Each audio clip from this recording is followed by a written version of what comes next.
देने के लिए भी तैयार हूँ। और मैं इससे बड़ी बात और कुछ नहीं कह सकता कि हर पल हर घड़ी जैसा आप आदेश करेंगे हम करने के लिए तैयार। इसलिए मेरे भाई बहन, संत का संग बड़भागी पाइए, संत के संग नाम ध्याइए, संतन संग प्रभु लागे मीठा और संतन संग प्रभु पग पग दीठा।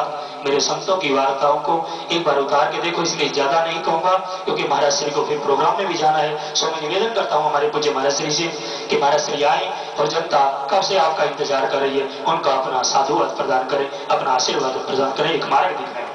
पूज्य महाराज। भारत माता की वंदे। पूज्य महाराज श्री।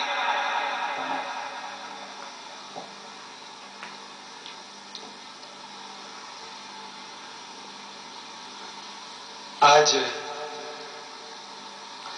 बदरपुर में यूं तो बहुत दिनों से उत्सव चल रहा है और आज तो ऐसा लगता है दिवाली से पहले ही दिवाली आ गई है। सबके चेहरों पर नूर है, मन प्रफुल्लित है और नए नए कपड़े पहन के आए हैं। बाई चांस मैंने भी आज नया पहन लिया।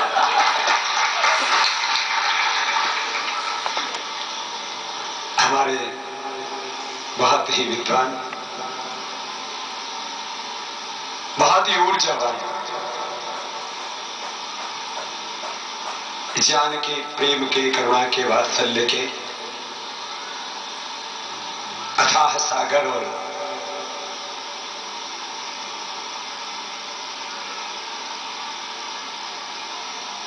उनको व्यक्तिगत रूप से देखें तो उनकी बाल सुलभ मुस्कान और इस देश के लिए अपना सर्वस्व अर्पित करने का उनका साहस और संकल्प, ऐसे हमारे परम आदरणीय श्रद्धेय पूज्य स्वामी धर्मदेव जी महाराज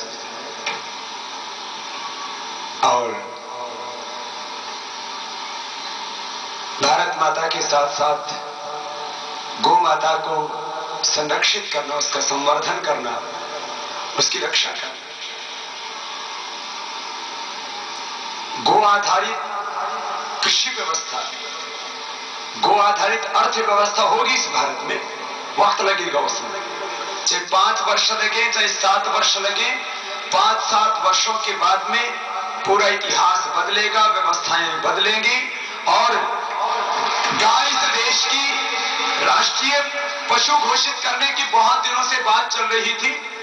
अब राष्ट्रीय पशु नहीं, गाय को राष्ट्र माता घोषित किया जाएगा इस देश में, क्योंकि राष्ट्र पशु का तो काम कर दिया गवर्नमेंट ने।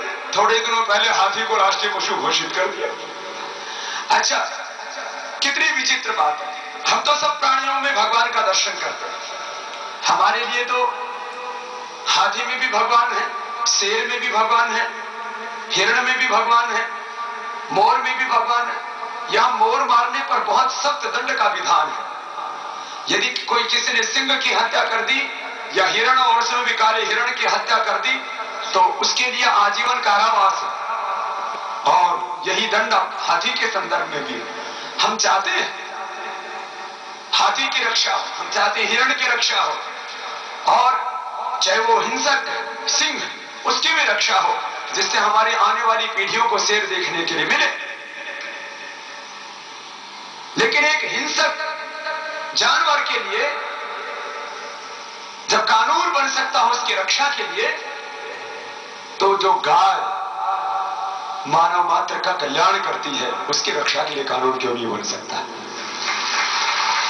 इसका मतलब है कि सत्ता वालों के न भीतर धर्म है, न राष्ट्र प्रेम है, न उनके भीतर मानवता है, न उनके भीतर दया है, करुणा है। उनके भीतर तो केवल और केवल पाप भर गया है और ये पाप तो मिटेगा, इसके बारे में आगे हम आपसे बात करें।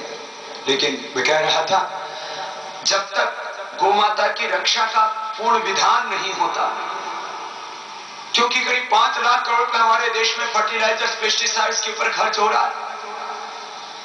यदि 1 लाख करोड़ रुपए भी गोमाता की रक्षा पर खर्च हो जाता हर वर्ष, तो हमारी ये धरती माता का पेट जहरीला नहीं होता।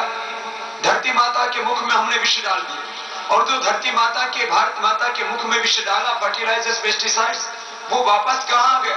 वो शाक सब्जियां बनकर के, अन्न बनकर के, घी बनकर के, दूध बनकर के, तेल बनकर के हमारे शरीर में आ गया। पहले इतना कहां कैंसर था किसी को?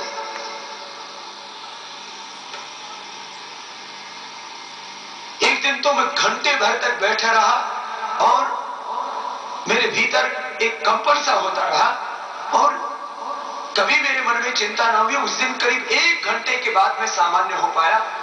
मैंने उस दिन कई ऐसे लोगों से मैं मिला कि एक एक घर में 3-3 कैंसर के पेशेंट, एक घर में।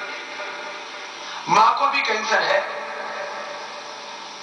भतीजे को भी कैंसर है और दूर के रिश्ते में कोई और तीसरे व्यक्ति को कैंसर।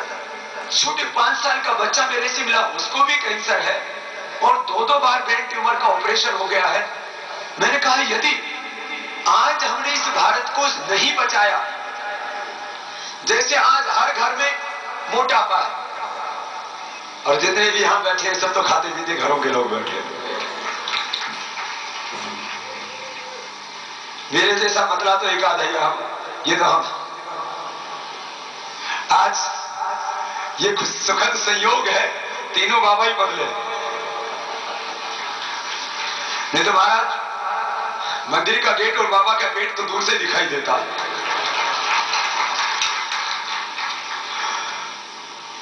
हम लोगों को तो पहले बाबाओं में गिनते ही नहीं थे, दूर भगा देते थे। ये तो हमारे श्रद्धेय पूज्य स्वामी धर्मदेव जी महाराज और हमारे पूज्य वंदनीय स्वामी कृष्णानंद जी महाराज, दोनों ही, क्योंकि आहार पर नियंत्रण है, विचारों पर नियंत्रण है, नियमित योगाभ्यास करते हैं। नहीं तो आजकल पतले लोग ढूंढने पड़ते हैं। मोटापा हर घर में आ गया। आप लोग जो कपालभाति यहां कर रहे हो, बहन सुनीता हमारी बहुत ही अच्छी शिक्षिका है और पूज्य महाराज श्री ने तो एक अनुष्ठान के तहत, एक संकल्प और अभियान के तहत कि जहां जहां भागवत कथा होगी ब्रह्म मुहूर्त में योग के साथ ही वहां के प्रभात का आरंभ होगा। और ये युग धर्म है, ये आवश्यकता है।